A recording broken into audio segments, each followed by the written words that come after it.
Hello, everyone. Welcome again to Spinistry Chat. I am your race and ride host for this weekend, Kevin Lee. Today we are doing our Holiday Ramble virtual riders meeting.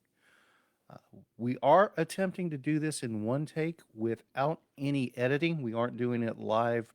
We are not doing it live per se. Going to go ahead and record it just in case something goes completely off the rails, like dogs barking at the UPS guy or whatever.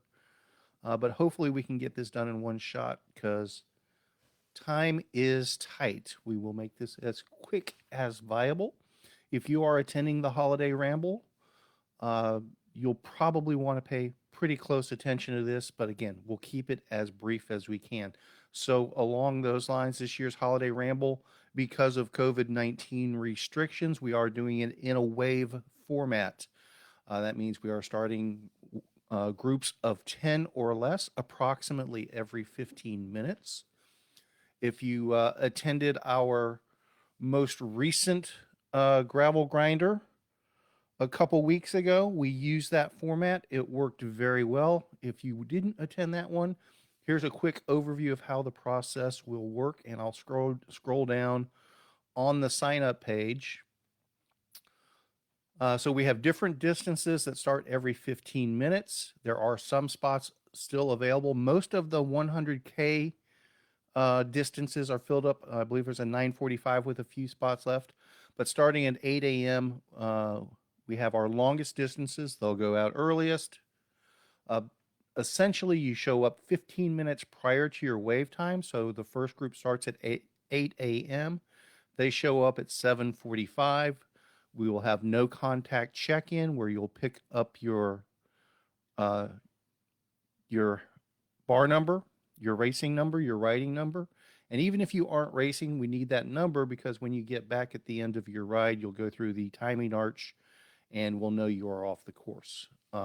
So no sooner than 15 minutes prior to your starting time, come check in. We'll line everyone up in your wave with cones spaced, proper social distance spacing, and then we'll send everyone off at 8 o'clock for the first group, 8:15 for the second, 8:30 for the third, etc., etc., etc. So again, 150K riders go off at 8, 8:15, 8:30, and we take a little break before we start our 100K riders starting at 9, 9:15, 9:30, and 9:45. We also have a 10 a.m. 100K wave, and then take a little break after 10, and then we'll start our 50K riders beginning at 10:30, 10:45, and 11 a.m. So there are some spots left in these later 50Ks, and when we get to the weather discussion here in a moment, if you're looking to get a ride on, but you're not up for 100K, you might want to check this one out. It looks like we're going to have perfect riding weather, and a little bit later in the day start for a shorter route is probably going to be ideal for the shorter routes. Also, once you are registered, there will be, you scroll down the sign up page, there will be a link below the description for routes. If you're a registered rider, you click on that and it will take you to the routes overview page. And registered riders, you also get free access to the Ride with GPS navigation app. We highly encourage you to use that if you do not have a dedicated navigation device already. Now, the 50K and 100K routes will be marked. That's part of why we're doing this in one take. As soon as I get done with this video, we're going to go up there and mark the course. The 150K route is considered self-navigated. So if you're doing that 150K route, which works out to 93 or 94 miles, you definitely have to have a navigation device. But even for the shorter routes, we highly recommend it. We are marking the course with arrows today. Arrows, things can happen to them overnight, or people can have their head down at the wrong time and just miss an arrow and not realize that they keep going straight when they should have taken a turn, etc. So we always recommend having a GPS navigation device as backup to the arrows. Now that said, these are the three different routes. And here's an overview map that shows how all of them work together. So like we always do, we try to make as much of each route as common with the others as possible. So this big green loop here is our 150K route. This red bisect here is one turnoff where the 50K riders shorten that up a little bit. And then right here, another turnoff. We'll talk about this in a little bit more detail when we go over the 50K route specifics. That's another turnoff for the 50K riders there. This blue bisect here, this is where the 100K riders shorten the long route a bit, and it doesn't really show it here. There we go. We zoom in. There it is. And this spot right here is also where the 100K riders shorten that up. So the primary difference between the 150K and the 100K routes is this western loop here is only for the 150K route riders, and this eastern loop here is only for the 150K route riders. So that's the quickie overview of how all the routes work together. Right now, we're going to go ahead and zoom in on the 150K route for everybody to watch, see how the staging area works and things like that. Also, that we will have neutral water on course for all distances. Also, the 150K route riders will also have access to a convenience store and I believe a barbecue shack that I think will be open if you need to get a solid lunch somewhere in the process. That's only the 150K riders. But let's go ahead and zoom in on our staging area. Just like we do every year, we are hosting this from Fireworks World. Go to the satellite overview. And our check-in and finish line and starting area is typically this concrete pad here. We're going to ask everyone to park in this area over here. We won't have anyone directing parking, so please, everyone, do a good job of self-parking and keeping it organized. No sideways parking or taking up half the parking lot or doing anything. Start a line and everybody line up symmetrically in there. Please don't park over on this side. We'll probably have it coned off, but this main parking area here should be plenty for everyone. We have a couple of porta-johns here, and it's pretty straightforward from that. We're not, because of the COVID-19 restrictions, we're not going to be having, unfortunately, an after party or lunch or anything like that this time around. As much as we'd like to, it's just not appropriate yet. Fingers are crossed that we'll be able to get closer to normal in future events.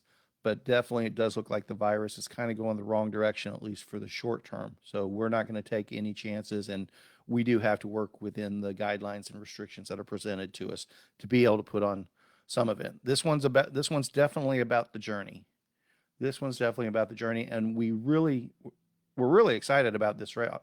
It's the 150K riders are going to see a lot of new stuff, but all of the routes go over some new stuff that we haven't been on before. It's a different way to kind of go about things, and when I was verifying the routes on Wednesday, I really, really liked it. It's a good combination of roads. Holiday Ramble is typically one of people's favorite routes that we do put on each year. It's one of those that the route itself isn't particularly hard. It's not overly hilly or anything like that, but it's also not straight and right angles. It's twisty and curvy and pretty and winds in and out of the cross timbers forest. So it's a really neat route, and we found a few new sections of it to route people around. The basic difference that's a little bit outside of what we've done in the past, typically what we've done before is go through this little crossroads town of Callisburg and loop back up towards this area. This time we're going all the way around Callisburg. One of the reasons we went through Callisburg in the past was just to go by a convenience store that's here, and we're not going to send 100 and something riders through that convenience store today or tomorrow. So we're just going around Callisburg completely, and we're gonna lean on the water tables. The water tables will have sealed water bottles, and we'll also have a trash receptacle there. Please do dispose of the trash in the trash receptacle. Don't leave it on the table. Don't cram it in with the other water bottle bags or whatever. If there's a trash bag or a trash can there, please utilize that. And if you're throwing your goos in whatever way, please use the trash receptacle. In Hillsborough a couple weeks ago, uh, people for the most part did a really good job of using the trash bag, but there were a few that threw their goo packs down on the ground, and there were a bunch of used water bottles that were mixed, just crammed into the bag with the other water bottles, and that's less than ideal. So please do use the trash bag. For the 150K, your first water table, and this will be shared with the 100K riders as well, but will be about mile 30, really close to mile 30 before you go into, it's what we've traditionally called the Blair Witch section of the route. So there'll be a water table there at mile 30, a convenience store at about mile 52 to 53. Also, just above that, there is a barbecue shack. It was open Wednesday. I'm assuming it'll be open tomorrow, but I don't know that for certain. Um, if anybody wants to check on that, feel free to Google Backroad Barbecue and give them a call or check their hours or whatever else. So that's about mile 52. There's a convenience store. And then right about mile 80 on the 150K route, there'll be another water table there. This one will be shared with all of the routes. So this water table will be common to all the routes. So that's the overview of the 150K and where the water stops are for that. The 100K, the mileage works out to about mile 24 for your first water table. There are no convenience stores on the 100K route. And about mile 49-ish for the second water table. Again, this one is shared with all three routes. And the upper route goes into that Blair Witch segment. So that's shared with the 150K and 100K riders both. 50K riders, again, no convenience store for the 50K riders. You will have this one common water table at about mile 20, mile 21, 20 and a half, whatever we want to call it. So that's the 50K riders. That's where your water table will be at that time. And I believe, double check here. Oh, I meant to go over the weather. We skipped that part. This is really important. Extremely good day for bicycle riding tomorrow, particularly a little bit later in the day. So Saturday, our first group goes off at 8 a.m. It's going to be mid to high 30s about that time. So it'll be a little bit of a chill early in the morning, but getting up to the 50s, mid 50s by noon. Here's the important part. Just a slight breeze, 5 miles an hour, which is very nice for this time of year. And it is going to be sunny and no chance of rain. So once it warms up past that high 30s, low 40s mark, it's going to be a really, really nice day for riding. Now, while you're moving, while you're pedaling, it's going to be great. It's going to be also one of those things that it's still going to feel a little chilly once you're done riding. So that's actually the beauty of this wave start format. You show up, you check in, and you basically go. You're going to be hanging out for less than 15 minutes at the starting area. So you're not going to have to, you're not going to have to stand around and shiver waiting for everybody to start in a half hour, check in an hour beforehand or anything. So that part of it's going to work out really well. In a way, it's kind of a good thing for at the end. Yes, it'll be nicer later in the day, but it's still going to be a little bit of a chill in the air, particularly when you stop riding.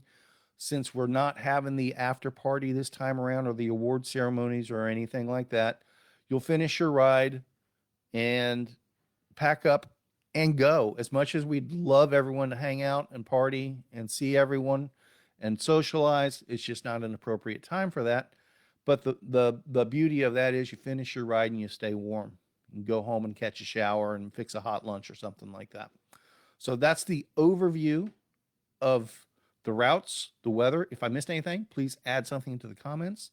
Be leaving here shortly to head out and mark course. When I get back from marking course, I'll address any comments, and we'll also send out a final notes email later this evening. Again, thanks for joining us on Industry Chat Holiday Ramble Edition.